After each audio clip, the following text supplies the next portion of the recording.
டெல்லி சென்றுள்ள அன்புமணி இன்று பிற்பகல் 12:30 மணிக்கு தேர்தல் ஆணையம் செல்ல உள்ளதாக தகவலானது வெளியாகியிருக்கிறது. பாமக விவகாரத்தில் ராமதாசுடன் மோதல் முற்றிய நிலையில் அன்புமணி திடீரென டெல்லியில் முகாமிட்டிருக்கிறார். பாமகவில் தனக்கே அதிகாரம் என்பதை நிரூபிக்க தேர்தல் ஆணையத்தை அன்புமணி தற்பொழுது நாடியிருக்கிறார். இது பற்றி விரிவான தகவலை தர காத்திருக்கிறார் செய்தியாளர் குணசேகரன். விவரங்கள். பாமகவில் தற்பொழுது ராமதாஸ் மற்றும் அன்புமணி ராமதாஸ் இருவருக்கும் இடையே மோதல் என்பது முற்றியிருக்கிறது.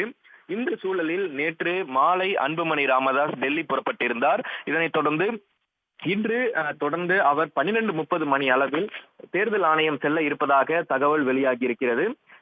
டெல்லி செல்லக்கூடிய அன்புமணி ராமதாஸ் இன்றைய தினம் 12:30 மணிக்கு தேர்தல் ஆணையத்தை சந்திக்கக்கூடிய அவர் தேர்தல் ஆணையத்தில் பாமகவில் இருக்கக்கூடிய சட்டத்திட்ட விதிகளுக்கு உட்பட்டு தன் வசம் கொண்டு வருவதற்குண்டான அனைத்து வழிகளையும் அந்த தேர்தல் ஆணையத்தில் நிர்வாகிகளிடம் பேச இருப்பதாக தகவல் வெளியாகி இருக்கிறது. அது மட்டுமல்லாமல் ஏற்கனவே கடந்த ஞாயிற்றுக்கிழமை அன்று சமூக ஊடக பேரவை கூட்டத்தில் பேசியிருக்கக்கூடிய அன்புமணி ராமதாஸ் இந்த பாமக தற்பொழுது தன் வசம் தன் கட்டுப்பாட்டில் இருப்பதாகவும் பாமகவினுடைய தலைவர் நான் தான் எனவும் அப்பொழுது அந்த கூட்டத்தில் அவர் பேசியிருந்தார். அதனைத் தொடர்ந்துதான் இன்றைய தினம் டெல்லி சென்றிருக்கக்கூடிய அன்புமணி ராமதாஸ் தன் வசம் இருக்கக்கூடிய ஏற்கனவே அறிவிக்கப்பட்டிருந்த நிலையில் அதற்குண்டான அந்த வேலைகளையும் செய்வதற்குண்டான ஆலோசனை செய்வதற்காக டெல்லி சென்றிருக்கிறார். அது மட்டுமல்லாமல் பாஜகவினுடைய மூத்த தலைவர்களையும் அன்புமணி ராமதாஸ் சந்திப்பதற்கான அந்த நேரம் கேட்கப்பட்டிருக்கிறது. நேரம் கிடைத்தவுடன் பாஜகவினுடைய தேசிய தலைவர் ஜே.பி. நட்டா மற்றும் அமித்ஷா ஆகிய இருவரையும் சந்திப்பதற்கான வாய்ப்புகள் அதிகம் இருப்பதாகவும் பாமக தரப்பில் தெரிவிக்கப்பட்டிருக்கிறது.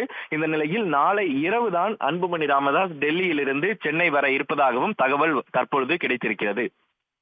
குணசேகரன், தற்போதைய விவரங்களுக்கு நன்றி. உடனுக்குடன் செய்திகளை தெரிந்து கொள்ள சன் நியூஸ் பெல் ஐகானை கிளிக் பண்ணுங்க.